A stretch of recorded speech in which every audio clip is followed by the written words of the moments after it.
I didn't expect that. Not at all. I didn't expect that at all. So The Black Phone is a new horror movie directed by Scott Derrickson. He actually directed Sinister, and most notably for me, Doctor Strange. I had actually never seen Sinister. I've only seen Doctor Strange from his filmography, and you know me, I didn't even really like the first Doctor Strange that much, so it was one of those movies I thought was rather bland in an MCU sense. Sure, it had some like cool like ideas in it, but it was not something that really totally worked for me, and something turned in like being unique and standing out in the universe. Damn, it makes a good thriller though, right? Oh yeah. I guess let's just start with the characters. Yeah. Probably characters. Yeah, now for me, honestly, I really like we have Finney and Gwen. It's about two kids that are growing up in the decade of the 70s. And essentially this movie kind of starts off and gives us a bit of a kind of in the moment, living in the moment with their lives. And we kind of see how the characters really deal with their family structure and what goes on there. And that's actually something I didn't really expect to get from this movie, is how it really takes its time to build the world and the characters up. We don't really meet Ethan Hawke, you know, the grabber that's in all the trailers, and really the whole like tense point of that movie, or of the, you know, all the marketing.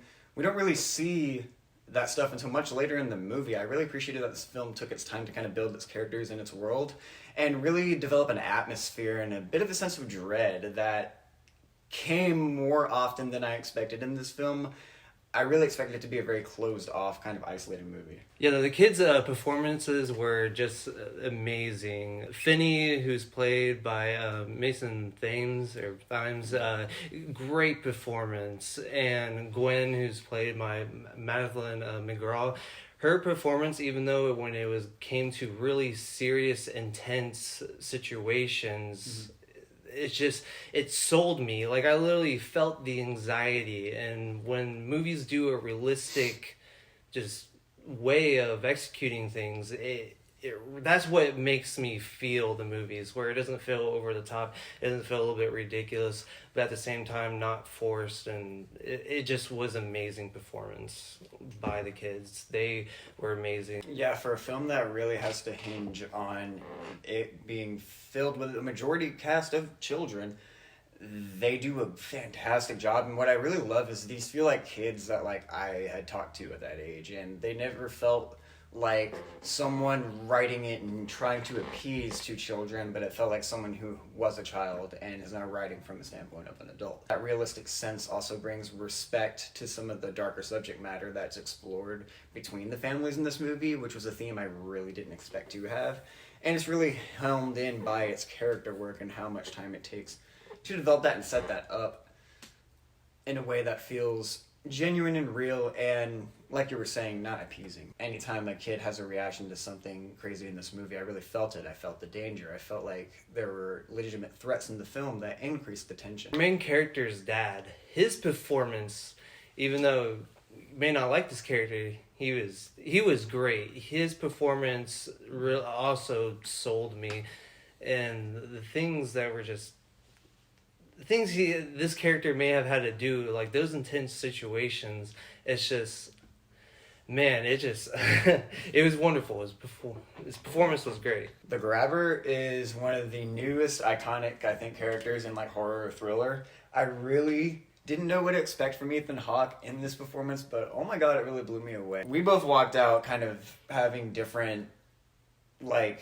takes on it in interesting ways, because there's a lot that is left up to mystery and a lot of intrigue that's left with the Grabber, where there's little breadcrumbs and details about his character left out. But I really appreciated this sense of kind of intrigue and mystery behind him, where we didn't really know everything about him. Yeah, we were not giving much information about our main antagonist. Never knew his name, just really nothing. And that could be scary too, because when you don't really know a whole lot about a person, especially when it comes to a serial killer, it's scary because it kind of robs them of their humanity. One of the beautiful things about our antagonist is the mask, the iconic mask, especially a mask that evolves. That is just beautiful. For real, especially how at certain times when he's showing a different emotion, the mask is a little different.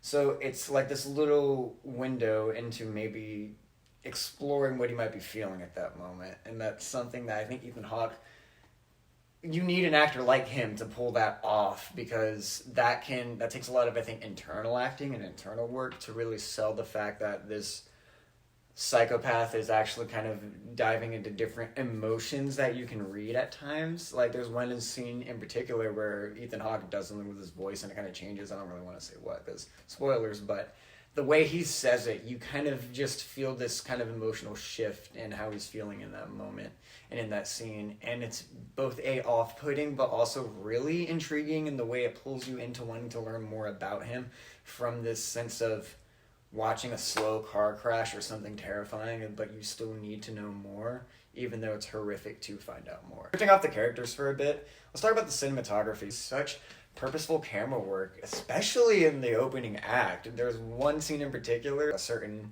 scene involving Gwen and her character, where the camera felt like just a person in the room.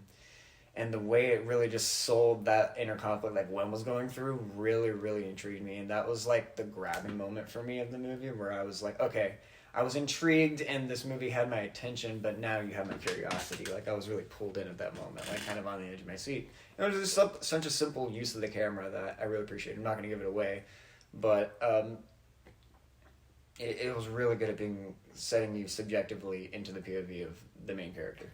Mm-hmm.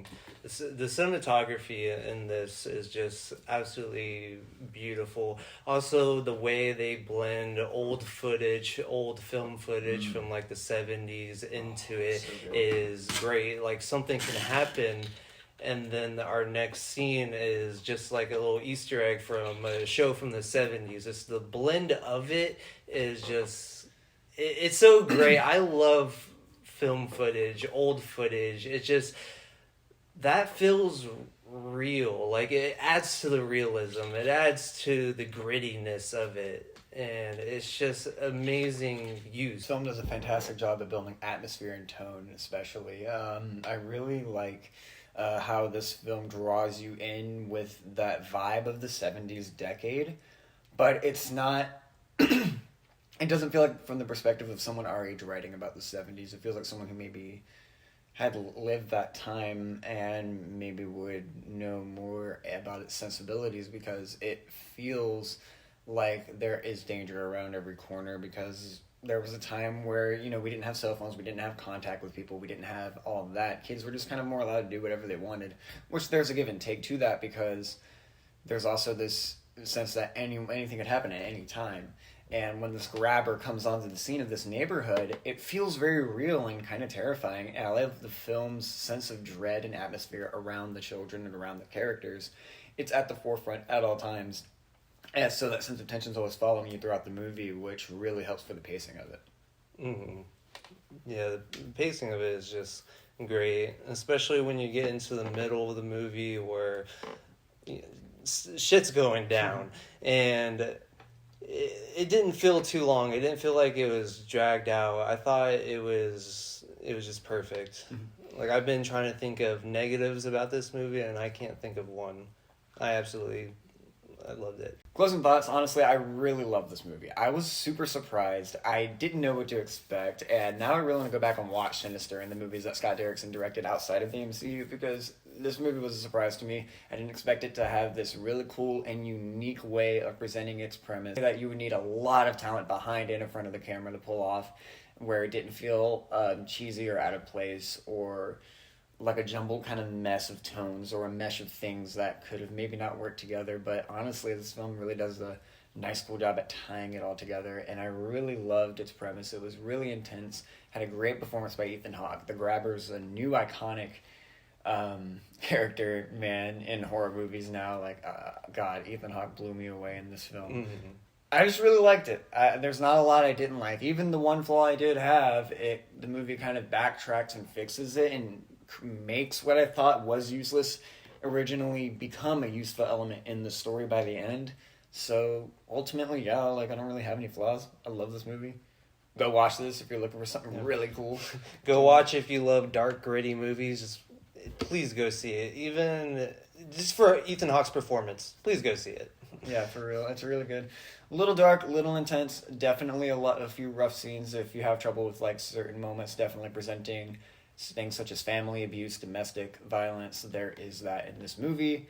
I feel like I gotta put that out there for you, but yeah, it's there. It's present. I thought it was done in a way that worked for its story and at least tastefully, and it didn't feel like it was doing it in disrespect in my eyes. But to each his own, and be very careful if you're going in, and if that stuff bothers you. But yeah, we really loved it. Black Phone, good stuff. Do you have anything else to say? No. No. I think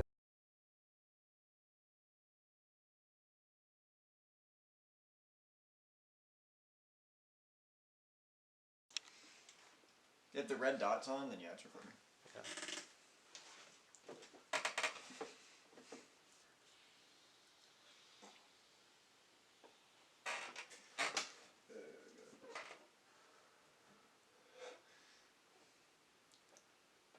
Bitch. The light's talking to me.